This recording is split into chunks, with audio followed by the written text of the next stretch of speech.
100 Days of Gratitude, day 24. Today I'm grateful for little short phrases that can shift your perspective and even change your life.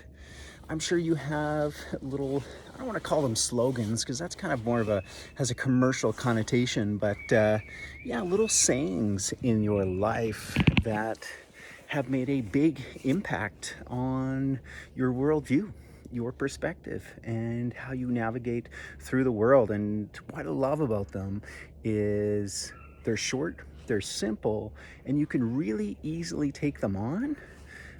All it takes is just hearing them, and boom, you're how you orientate yourself through the world can be forever changed. And I can think of dozens that I've kind of heard, taken on, integrated over the years. And I want to share just three here, not too many. And I would love to hear some phrases, little sayings that you have that have helped been guideposts, in life that help navigate, the ups, the downs, whatever it is for you. So first one was that I'm going to share, not the first one I came across, but was one that years ago I was over in England at a meditation retreat, and I was volunteering at the time, and there's this guy from Ireland, and just fantastic, it just almost, how he said it more than anything. So I'll give it my best impression here, but yeah, I can't even remember the context, but what he said really stuck out, and I've held that with me ever since. And the saying goes, "What's what's for you won't go by you." And love that. And so often it's kind of come up as just a refrain, a phrase in my mind, and most especially. I remember when Laura and I, we were renting. The flood happened. We took a year off. We were in that year living with mom. She had done some traveling, so we were house sitting, and we just took our time, looking for our house where we wanted to live. We were considering buying, we were considering renting still. We had literally looked at maybe three houses in that entire time, like physically went to them, but otherwise it was just kind of online. We knew so much of roundabout what we wanted, and the first one that we looked at was amazing, and it was like, whoa, especially the location. It overlooked the Beaumont, the river valley. I don't love city views, but it had a view of the city. It was a bungalow, it was a nice house, and we got a little excited and threw an offer in, and we didn't get the house, but it turns out we probably couldn't afford what we actually put in as an offer on that house. So good thing we didn't get it. And what's for you won't go by you. That one went by us because it wasn't for us. And literally within 2 weeks of having done that and realizing like, like we put in the offer excitedly, we're like, oh, we actually did the math, and we're like, oh, I don't think we can actually afford that.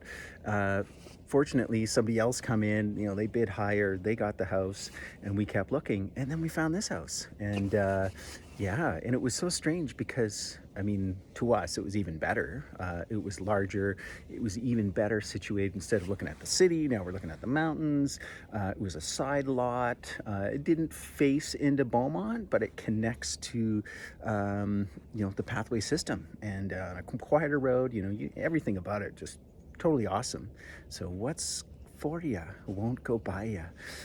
It was their third time trying to sell this house. Original owners, I don't know why, I can't for the life of me think of twice they tried, nobody would buy it. And then when we found it, they had just put it on the market. We went in the morning. By the afternoon, they had two other people looking at it. We had already put an offer on it, and hey, it was all ours. The rest is history. So what's for you won't go by you.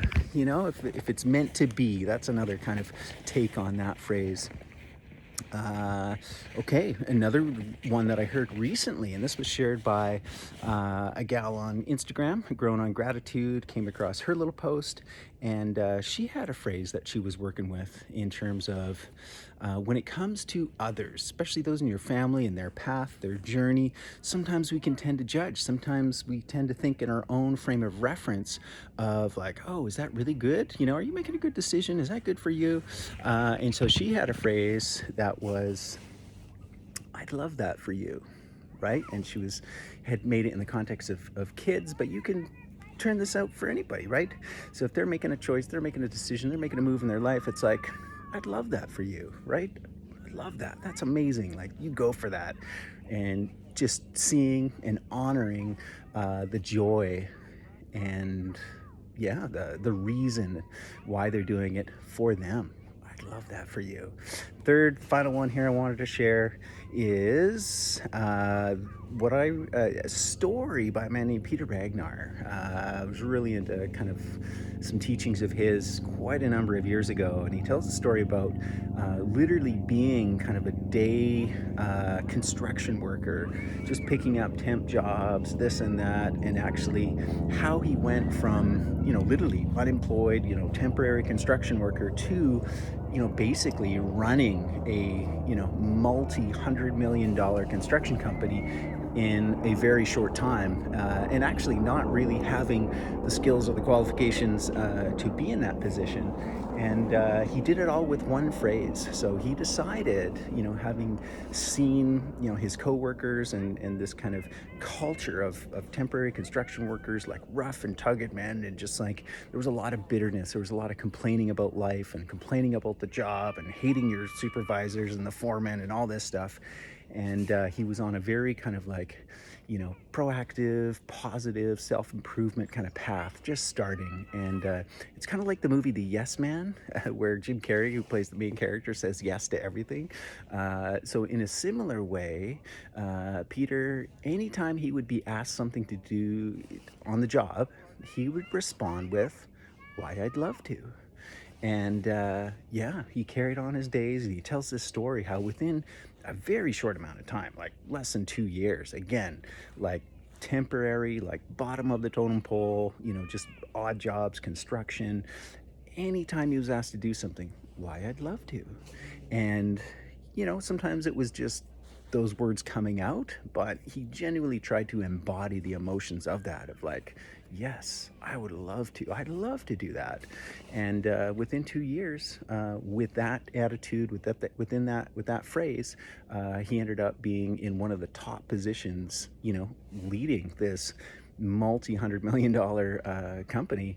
And he said it was all thanks to that phrase and that mindset shift. So I'm grateful for little shifts like that, little phrases, little sayings. What are some of the ones that you have in your life that have made an impact in that way? Let me know in the comments below. Share them. There's hundreds, there's dozens. I know they're out there. I know there's ones in your life that you have that are kind of golden threads to your life that have kept you on track, that have put you on a new track. What are those sayings? Let me know down below. 100 Days of Gratitude, day 24.